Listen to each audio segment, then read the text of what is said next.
everyone, today I want to talk about my biggest pieces of advice going into 2023. How to make 2023 a little bit different than 2022, even though there really isn't any difference. I do think it's important to realize that the perspective around the new year can be a big trap for a lot of people. When you really think about it, it's just the life, your life is just continuing on. And there's nothing inherently wrong with celebrating the new year, just like there's nothing inherently wrong with making New Year's resolution goals. I see a lot of people, a lot of black and white stuff about, why you shouldn't make goals on New Year's Eve, why that's not good. And that has nothing to do with it. It all comes down to, is the person going to actually execute or not? If they like making goals and they could stick with it, sure. If you're not making goals, I could see the debate against why making goals for most people doesn't make a lot of sense. But I'm going to talk about, my biggest pieces of insight for 2023, what I applied to myself in the beginning of my OCD recovery journey, how I eventually hit sensory motor OCD recovery, how I made leaps and bounds in my body dysmorphia recovery, and everything else in between, and what I needed to do in a practical way to actually push myself forward to hit OCD and anxiety recovery. So before I go any further, please subscribe, hit that like button. I unfortunately got sick again. So I got sick right after Thanksgiving, and I wasn't sick for like 2 weeks, and now I think I have bronchitis. So I'll try to make this video, probably won't be the longest video because I've been having these big coughing fits, but I do think it's important to put this out there. So, and if you're interested in our coaching and webinar services, please email info@ocdrecovery.com and we'll get back to you in a timely fashion. So the very first thing that I recommend working on, I think is the most important thing you can work on, is deciphering and breaking down every black and white view that you have, taking the long-term approach. This goes way beyond OCD. Now, obviously, some people might be suffering with one theme. Some people might be suffering with multiple themes. Some people might be in a big relapse from a previous theme. None of that actually matters. What matters is what your belief is about that particular thing and the behaviors you're engaging in now. And that's what really matters the most, because the only thing keeping the OCD cycle alive is the fear that you hold in a black and white manner, which shoulds, musts, and oughts.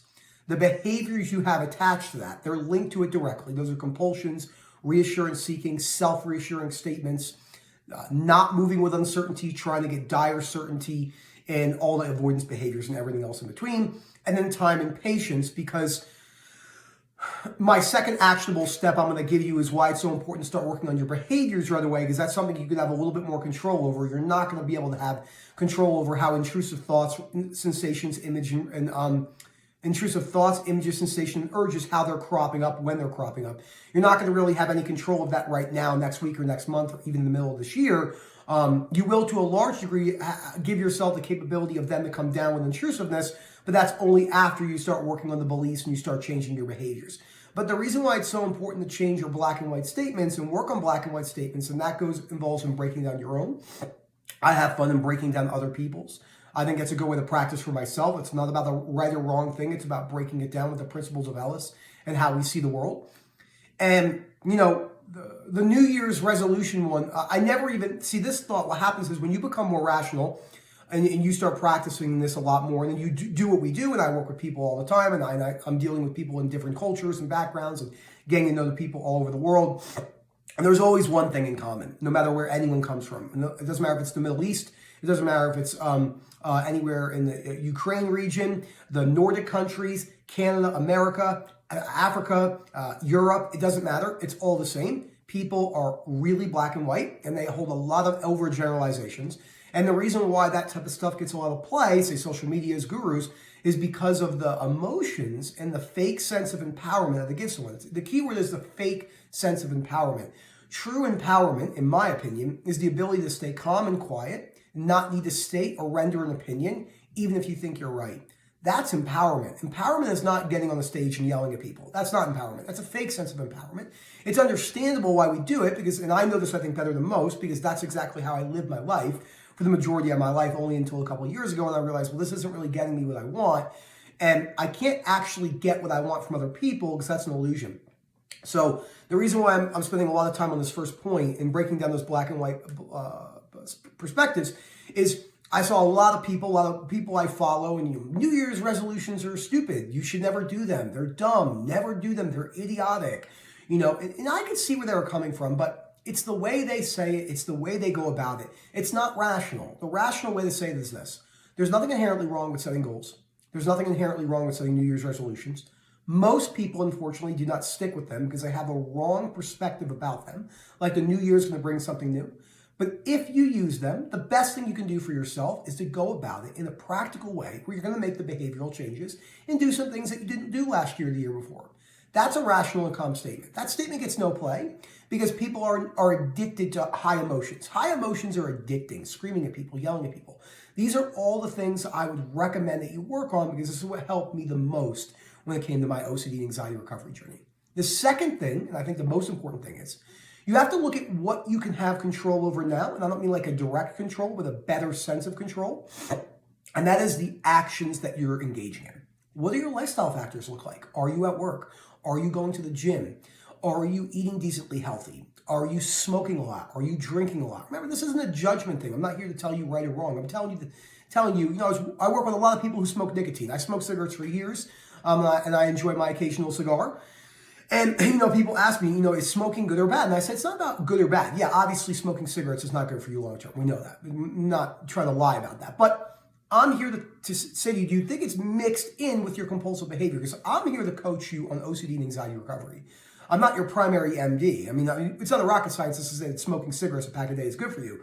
It's like someone saying to me, is drinking 30 beers a day good for you for 20 years? Of course not. But I'm more concerned about the compulsiveness and the behavior running from a symptom. Because when you smoke nicotine with the dopamine release and everything else it gives you, and I know because I smoked cigarettes for years, and all sorts of different tobacco. I started smoking the vape again, if you remember always talking about that when I was beginning suffering. So I started smoking the Juul again for like 6 to 8 months, right after my dad died. It was really not good. So, and I was doing that, not because cigarettes or, whatever you want to say, it's because it was a compulsive behavior linked. And sure, it wasn't healthy on the side.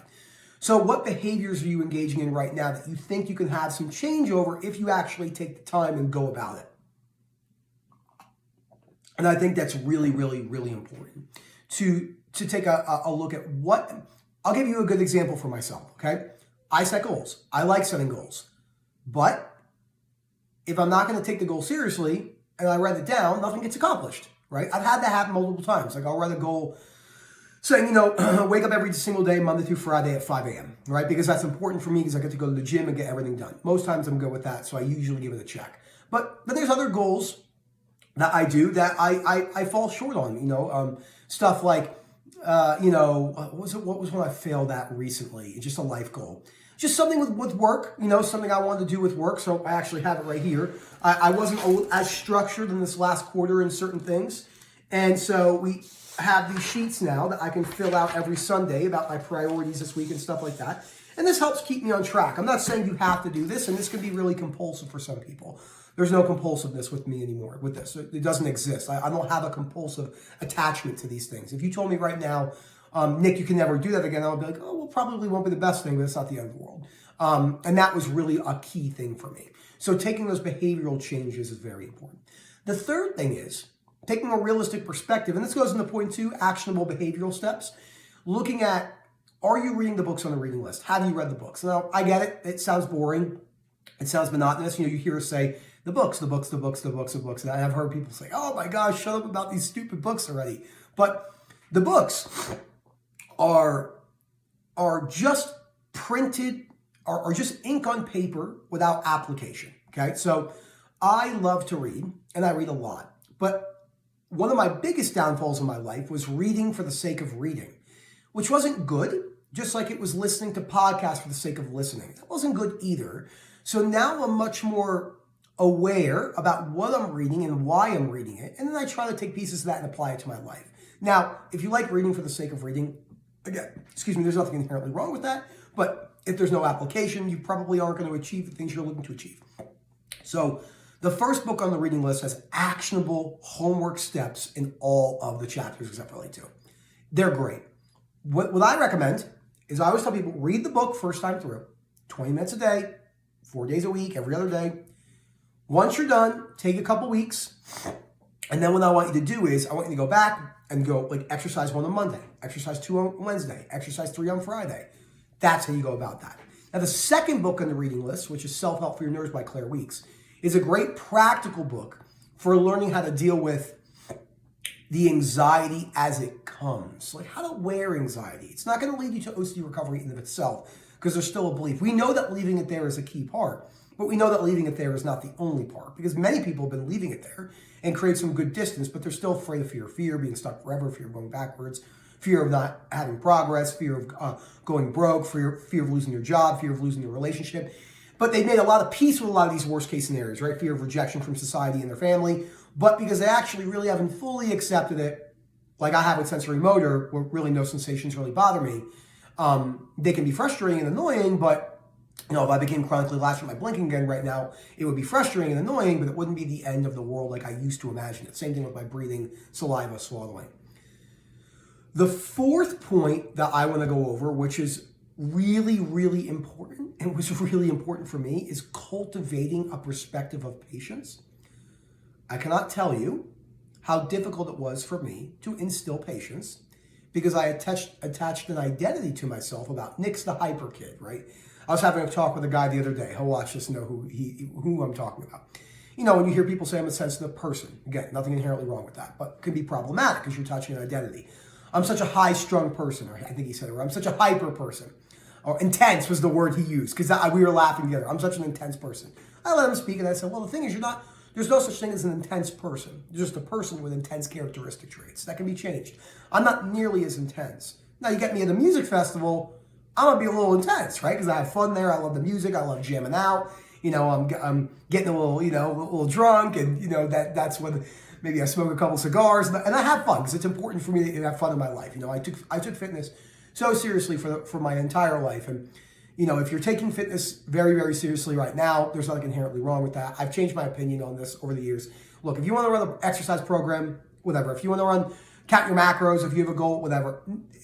If you're doing that, can it become problematic if you can't let go at certain times? It is problematic. It's problematic, right? I had a great conversation. I saw an old friend of mine in Florida. Great guy, he's a researcher. I talk about him sometimes in my videos, and we were talking about why it's not so good to count calories all year, because, it doesn't teach you how to move intuitively. It doesn't teach you how to, then it becomes too black and white, et cetera, et cetera. And that can be a problem. So, look at the things that you're doing in your life. Are you black and white about them? Can you move with a program, with a structure in your life? And if the structure kind of went lay way, it's okay. I had another great quote. I'll throw in some really good quotes. It's a good entrepreneur is someone who has systems and procedures and set routines, but is willing to give them up at any time to adapt and have good adaptability. I'm like, wow, that's a really good statement. I remember when I first read that, I thought that's a really good statement because that's something that I was really bad at. I love systems and I love procedures and I love set plans and I love structure, but I didn't want to let them go if I had to. That's not good. That's not good. That's not being adaptable. And life is about adapting to the challenges that come throughout our life. I think that's so important to go over that. It's why if you go back and watch the way I speak now compared to 2 years ago, I'm a very different person in my videos. And I think that has come down to the perspectives from the reading list. That's why I brought that up in an actionable step. Reading, changing my behaviors, not looking at things in black and white, and which is going to go into my final point. And I think the most important tip, piece of advice you could say, which takes a long time to cultivate. And that is accepting other people for who they are. I have spent my entire life trying to change everyone without really trying to focus on myself. Which in reality, the only person I can help change is myself, and I can't actually change other people. Now, that doesn't mean you go, well, I'm not going to help any other people anymore. That's not what that means.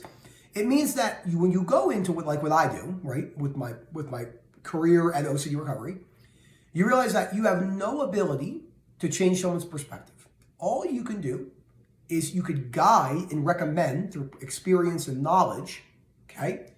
And whether that person listens or not is unfortunately not something you have any control over. This is very difficult to say to parents, brothers and sisters, girlfriends and boyfriends, husband and wives, and friends and family members alike when they're on calls for OCD and anxiety recovery.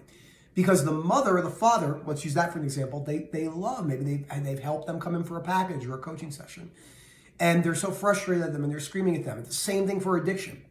I'm finishing that addiction magazine I started a couple months ago. And I just read a story about a kid named Nick who is addicted to meth. And, and they were talking about why they couldn't change Nick, but they tried so hard to do it. And then you have the denial part. Am I not helping enough? But you can't do everything for the person. This is now directly to the sufferer. Accepting other people for who they are. If your family members are yelling at you and they're trying to help you, they love you, right? They want the best for you. You're going to be in a world filled with people with very black and white and overgeneralization opinions. You're going to be in a world with lots of inaccurate, unfortunate, naive/ignorant information. It's part of the way the world goes. You're going to be in a world of social media hype and conditional self-acceptance and flash and very superficial living. It's part of the way the life is. When you become more rational and you practice stoicism and you become more calm, there is a true sense of loneliness that can come about. Not forever, but it can happen. And I think this is important to talk about because we don't talk about this a whole lot. When I was becoming more rational, I started to realize that a lot of people are addicted to emotions. And there was nothing I could do to change that. That's what I realize now. But what I did was I went on a vendetta against the world. And I tried to change everyone. And that just didn't do anything for me. So a recap. Looking at the black and white behaviors, beliefs that you have and your behaviors. Reading the books on the reading list. Doing the exercises. Taking a balanced approach. Remember, this is the long game. I know it's a cliche statement. This is a marathon, not a sprint. And stuff like that. Now, there's some aspects that can be considered the sprint. I guess you could say bring down compulsions as quickly as you can. But there's compulsions you're not even going to be able to realize they're compulsions for a while. So that will take some time. And really working on accepting other people in life. Unconditional life acceptance, unconditional other acceptance. The easier you can apply unconditional other acceptance, there is a carryover to unconditional self-acceptance. It's not a one-to-one ratio. It does help, but unconditional self-acceptance is very difficult because we tend to write ourselves off. The best analogy I can use for that is, you're walking down the street, your buddy drops his phone breaks, he freaks out. You go, hey man, we'll go to the store and get another phone. It's easy to say that when it's not you, but when it happens to you, you freak out. You're like, my contacts, my work, I have pictures on there, I'm not going to be able to recover. Now, unconditional self-acceptance isn't the easiest thing. Guys, remember, nothing inherently wrong with putting goals down, nothing inherently wrong with setting some New Year's Eve goals. But it is important to highlight the reality that there's really no difference between January 1 and December 31st. There's no difference between 2022 and 2023. They're just numbers in the ether that are put on a calendar that your phone changes. There's just another day. And there's nothing wrong with celebrating those days, right? Celebration between humans getting together and having a good time is a lot of fun. I think it's a lot of fun. Thank you so much for watching. You can put the work in, you can change. If you're interested in our coaching and webinar services, please email us at info@ocdrecovery.com, and we'll get back to you in a timely fashion. And if you have any questions, you have any other things you want to see me talk about, many people ask me about my childhood. That's something I don't talk about a whole lot. Also because OCD wasn't completely latched when I was like 12 and 13, but I do have a lot of memories of that. And anything else, just comment down below. You guys know I comment and go through, and we'll go from there. Happy New Year, everyone, and have a good day.